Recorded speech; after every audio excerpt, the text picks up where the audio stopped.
My mother didn't just yell at me, she delivered a verdict. You have 48 hours to get your stuff out. That house is your sister's now. No warning, no explanation, just a sentence sharp enough to split the air. I remember staring at her, waiting for a punchline that never came. I didn't argue. I didn't cry. I simply went quiet, the kind of quiet that makes people uneasy, because they don't know what's coming next. And 2 days later, when my sister walked through that same doorway, she realized silence can be far more dangerous than rage. I grew up in that house, every creak of the floor, every fading photograph on the walls, every chipped corner of the banister carried a piece of my childhood. To most people, it looked like a normal family home. To me, it was a maze built out of expectations.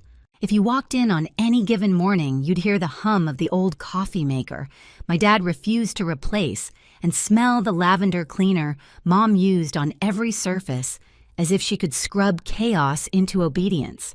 I was the oldest, which in my family didn't mean leader. It meant default problem solver. Since I was 16, every document, every fine, every confusing letter in the mail somehow ended up on my desk. Mom called it being responsible. Dad called it having a good head.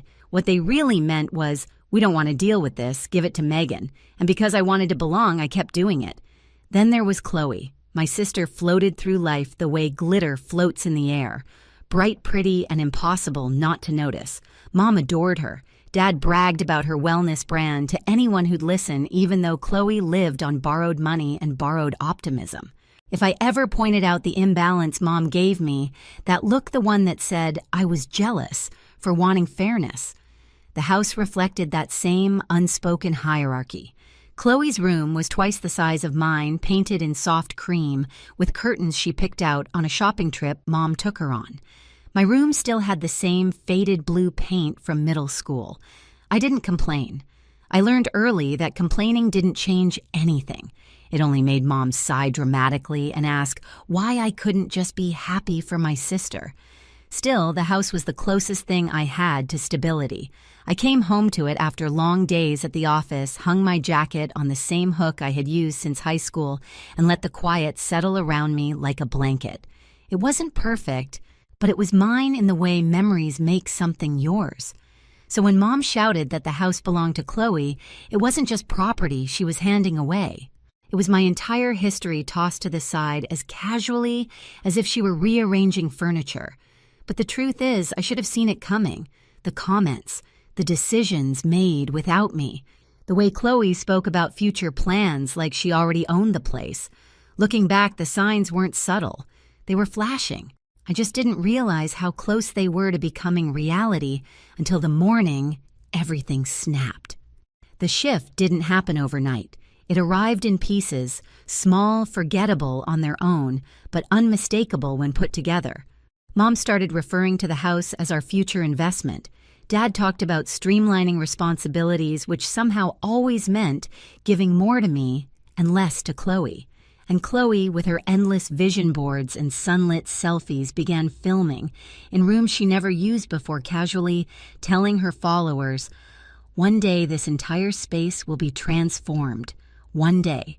She said it like a promise or a claim. At first, I brushed it off. Chloe always exaggerated. But then I noticed the documents left on the dining table papers about property taxes, home valuation notes, scribbled in Mom's handwriting, a list of renovation ideas with Chloe's signature loops on the margins. When I walked in one night after work, all three of them fell silent in a way that wasn't casual. Mom folded the papers too quickly. Dad cleared his throat. Chloe flashed a smile too bright to be real. "We were just discussing possibilities," Mom said. "Possibilities for what I asked." She waved a hand, dismissive. "Grown-up things. Don't worry about it." That was her favorite way to minimize me, turn adulthood into a club I apparently wasn't allowed into, despite being the one who handled every legal and financial mess the family ever created. The tension seeped into the walls. Chloe began suggesting updates she wanted to make. Mom started rearranging furniture without asking. One afternoon, I came home to find Chloe filming yet another wellness video in the living room, claiming she had big plans for the property. When I confronted her afterward, she shrugged. "Relax, Meg. You get so attached to things. This house has potential. It's Mom and Dad's house, I corrected. Chloe smiled. Is it? The way she said it made my stomach tighten. But the turning point came on a morning so ordinary it made the impact worse. I was leaving for work when I found an envelope slipped under my bedroom door. Inside was a printed schedule, Chloe's schedule for hosting clients' filming sessions and energy retreats, all in our house, all without asking me.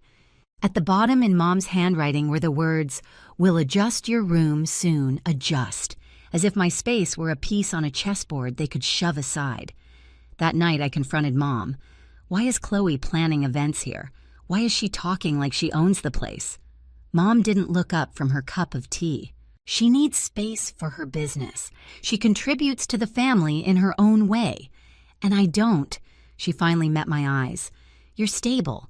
You don't need as much. There it was, the sentence that sliced through years of buried resentment. In their minds, my reliability made me expendable. That was the moment everything snapped. The moment I realized this wasn't miscommunication or favoritism. It was a plan, and I wasn't part of it. The breaking point came 2 mornings later, though the day started like any other. I walked downstairs, expecting the usual clatter of dishes and the faint smell of Mom's lavender cleaner. Instead, I found all my belongings, clothes, books, framed photos stacked in boxes by the front door. Chloe stood nearby, recording a video with her ring light, narrating some speech about new beginnings and embracing the next chapter. My next chapter apparently didn't include a place to sleep. Before I could speak, Mom emerged from the kitchen. She didn't look startled or guilty. She looked prepared, as if she had rehearsed what came next. "You have 48 hours to get your stuff out," she said. "That house is your sister's now."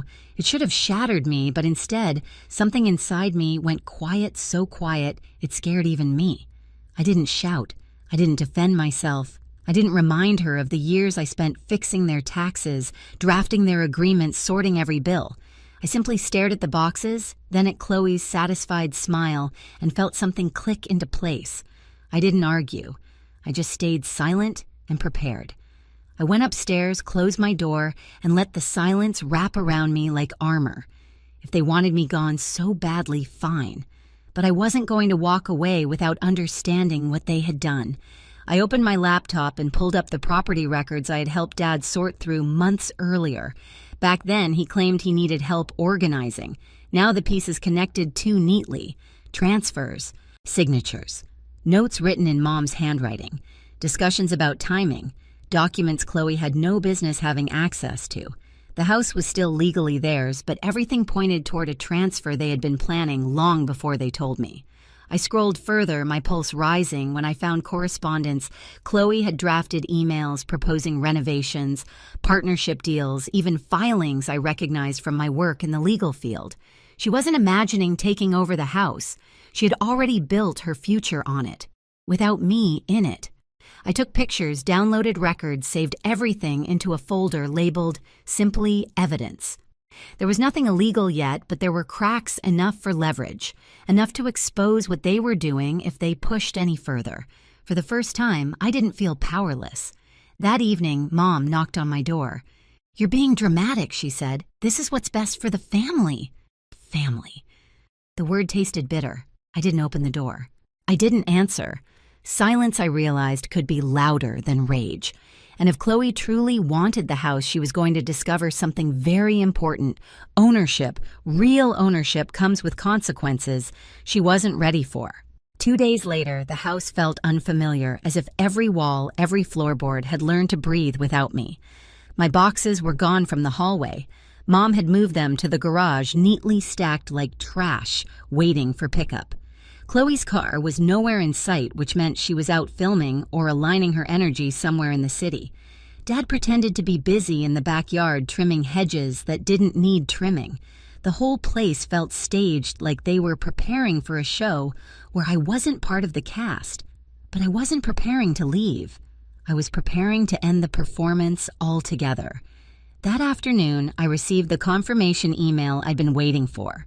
It wasn't dramatic, just a short message verifying the legal consultation I'd requested and a summary of the rights I had regarding the home. The wording was clinical, almost cold, but to me it read like oxygen. For once, the law I used to protect everyone else was finally protecting me. As the sun dropped behind the rooftops, a car rolled up the driveway. Chloe stepped out wearing a pastel dress that looked like it belonged on a lifestyle magazine cover. She carried a stack of folders under her arm and walked up the steps with the confidence of someone who believed the world existed to applaud her. When she opened the front door, she didn't even notice me standing at the far end of the hall. She was too busy talking into her phone.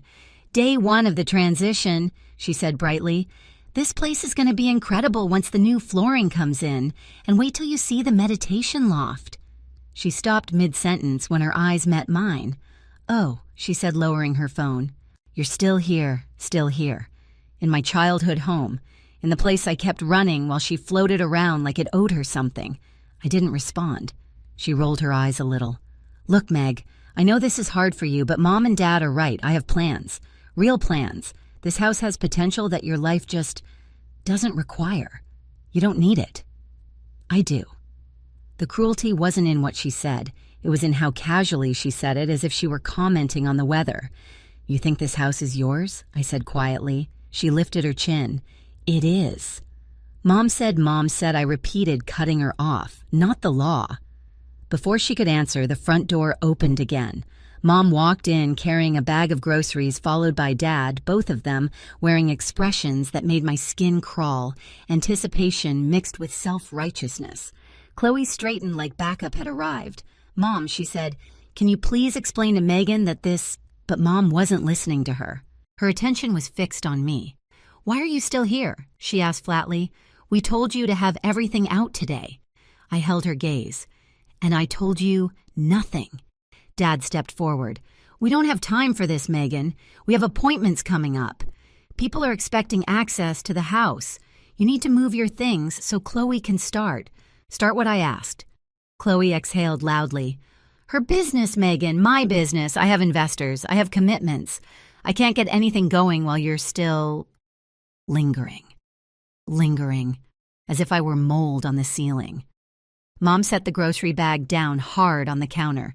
"This is ridiculous. Be an adult for once. Just pack your things and leave peacefully." Peacefully. Amazing how the same people who caused chaos could demand peace when it served them. I didn't raise my voice. I didn't let my face change. I simply reached into my bag and pulled out a folder, thin, precise, organized. "Before I go anywhere, I said you should all see something." Chloe crossed her arms. "Oh God, are you really doing this?" "What, Megan? What could you possibly show us that matters?" I opened the folder. Inside were printed records, property notes, communication logs, emails Chloe had drafted, Mom's handwritten plans for redistributing space, and a letter verifying that no legal transfer of ownership had occurred and that any attempt to forcibly remove a resident without proper notice or cause was unlawful. The room shifted. Chloe's confidence flickered. Mom's hand tightened on the counter. Dad stopped pretending to be unimpressed. "This," I said calmly, "is everything you've been planning without me. All the documents you left lying around or tried to shuffle past me. All the evidence that you were preparing to push me out long before you had the nerve to say it." Mom's face hardened. "You don't understand what we're doing. Chloe needs, I repeated softly. "That's always the phrase, isn't it?" Dad stepped in. "You're twisting things. We're not villains. We're trying to build a legacy." "By kicking out your own daughter?" I asked. Silence. Chloe swallowed. "It's not personal, Meg. You just don't fit the vision." Vision. That word landed sharper than any insult. I placed the final sheet on the counter. "This is a formal notice stating that I am a legal resident of this home and cannot be removed on your whim. Any attempt to do so without proper legal procedure could constitute harassment and unlawful eviction." Dad scoffed. "That's dramatic." "No," I said, "that's the law you've depended on me to understand for 12 years. The law you assumed I wouldn't use for myself." Chloe looked pale now. "So, what, you're staying forever?" "No," I said. "I'm leaving." "But not on your timeline." Mom's voice cracked. "You can't do this. People are coming tomorrow. We promised." "That's not my problem," I said. For the first time, Chloe looked genuinely unsettled.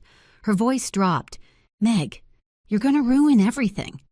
I stepped closer, not threatening, just final. "I didn't ruin anything. I just stopped you from ruining me."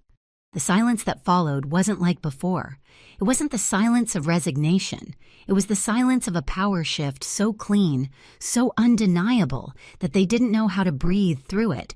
And then came the knock. 3 firm taps. Dad opened the door expecting a delivery or a neighbor. Instead, a woman in a navy blazer stepped inside holding a small folder of her own. She introduced herself professionally, calmly, and handed my parents a packet containing an official notice regarding property disputes, documentation inquiries, and pending evaluations that required all renovations, business preparations, and occupancy changes to be halted until reviewed. Chloe's mouth fell open. "What does this mean?" "It means," the woman said politely, "nothing in this home can proceed until certain matters are clarified. No new occupants, no business activity, no restructuring of rooms. Everything is frozen." Mom looked at me as if seeing me for the first time. "What did you do?" she whispered. "Prepared," I said. "Just like I told you." Chloe's voice wavered.